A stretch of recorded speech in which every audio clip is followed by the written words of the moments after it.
స్థానిక సంస్థల ఎన్నికల నిర్వహణపై ఫోకస్ పెట్టింది తెలంగాణ ప్రభుత్వం. కమాండ్ కంట్రోల్ సెంటర్లో మంత్రులతో సమావేశమయ్యారు సీఎం రేవంత్ రెడ్డి. ఈ మీటింగ్ కి మినిస్టర్స్ ఉత్తమ్, శ్రీధర్ బాబు, కోమటిరెడ్డి, పొన్నం ప్రభాకర్, సీతక్క, జూపల్లి హాజరయ్యారు. బీసీ రిజర్వేషన్లు, స్థానిక సంస్థల ఎన్నికలపై చర్చిస్తూ ఉన్నారు. స్థానిక ఎన్నికలను ఈ నెలాఖరులోగా నిర్వహించాలని హైకోర్టు ఆదేశాలున్నాయి. ఆ గడువు దగ్గర పడుతూ ఉండటంతో కోర్టుకు ఏం చెప్పాలన్న దానిపై మినిస్టర్స్తో సీఎం చర్చిస్తున్నట్లు సమాచారం.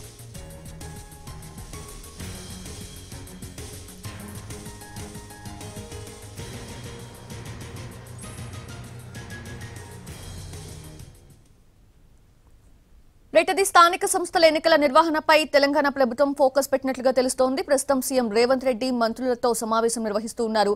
ఆ సమావేశానికి సంబంధించిన అప్డేట్స్ అందించేందుకు మా ప్రతినిధి చారి సిద్ధంగా ఉన్నారు. చారి, కమాండ్ కంట్రోల్ సెంటర్లో మంత్రులతో అందుబాటులో ఉన్నటువంటి మంత్రులతో సీఎం రేవంత్ రెడ్డి సమీక్షా సమావేశం ప్రారంభమైంది. ఈ సమావేశానికి సీఎస్ని కూడా పిలిచారు. ప్రధానంగా లోకల్ బాడీ ఎన్నికల నిర్వహణకు సంబంధించి ఈ నెలాఖరు వరకు నిర్వహించాలని హైకోర్టు ఆదేశాలు ఉన్నాయి. అయితే ప్రస్తుతం ఇప్పుడు ఉన్నటువంటి పరిస్థితుల్లో బీసీ రిజర్వేషన్కి పూర్తి స్థాయిలో ఆమోదం వచ్చిన తర్వాతనే ఎన్నికలు నిర్వహించాలనేటువంటి ఆలోచన కూడా ప్రభుత్వం ఉంది. అందుకు అనుగుణంగానే ఇప్పటికీ 2 సార్లు బిల్లులు 42% బీసీలకు రిజర్వేషన్ ఇవ్వాలనేటువంటి బిల్లుల్ని తీసుకొచ్చింది, ఆర్డినెన్స్లు తీసుకొచ్చింది. ఇవన్నీ కూడా అటు రాష్ట్రపతి దగ్గర పెండింగ్లో ఉన్నటువంటి నేపథ్యంలో ఎట్లా స్థానిక సంస్థల ఎన్నికలను నిర్వహించాలనే దానికి సంబంధించినటువంటి అంశం మీద ప్రభుత్వం కసరత్తు చేస్తుంది. అయితే హైకోర్టు ఇచ్చినటువంటి గడువు దగ్గర పడుతున్నటువంటి నేపథ్యంలో మీరు పెట్టినటువంటి గడువులోపు ఎన్నికలు నిర్వహించే వీలు కాదేమో అనేటువంటి అంశానికి సంబంధించి ఒక నోట్ని హైకోర్టుకి సమర్పించాలనేటువంటి ఆలోచనతో ప్రభుత్వం ఉంది. దాంట్లో భాగంగానే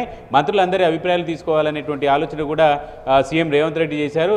అలాగే దీనికి సంబంధించినటువంటి అంశాలన్నింటి మీద కూడా న్యాయ నిపుణుల్ని కూడా సంప్రదించి వాళ్ళ సలహాలు సూచనల మేరకి హైకోర్టుకు ఏం రిప్లై ఇవ్వాలనే దానికి సంబంధించి చర్చ జరగబోతుంది. అయితే స్థానిక సంస్థల ఎన్నికల నిర్వహణకు సంబంధించి భిన్న రకాల చర్చ జరుగుతుంది. ఇమ్మీడియట్గా స్థానిక సంస్థల ఎన్నికలు పెట్టడమే బెస్ట్ అనేటువంటి ఆప్షన్ ఒకటైతే, బీసీ రిజర్వేషన్లకు సంబంధించినటువంటి అంశం తేల్చకుండా ఎన్నికలకు వెళ్ళడం మంచిది కాదేమనేటువంటి అభిప్రాయము పీసీసీ చీఫ్ మహేష్ గౌడ్ నుంచి వస్తుంది. అయితే ఒకవేళ పార్టీ తరపున 42% ఇచ్చి ఎన్నికలకు వెళ్తే ఇలా ఉంటుంది అనేటువంటి అంశానికి కూడా ఇప్పటికే పార్టీ, అటు ప్రభుత్వం, Congress party political affairs committee సమావేశంలో కూడా చర్చించారు. కాబట్టి హైకోర్టు ఇచ్చినటువంటి గడువు దగ్గర పడుతున్నటువంటి నేపథ్యంలో హైకోర్టుకు ఏం చెప్పాలనేటువంటి అంశాలు, స్థానిక సంస్థల ఎన్నికల నిర్వహణకు ఉన్నటువంటి ఇబ్బందులు ఏంటి, ఎన్నికలు నిర్వహిస్తే ఏం జరుగుతుంది, ఇలాంటి అంశాలన్నిటికి సంబంధించి ఈ సమావేశంలో చర్చించబోతున్నారు. Yes, Chari, thank you. Thanks for the live updates.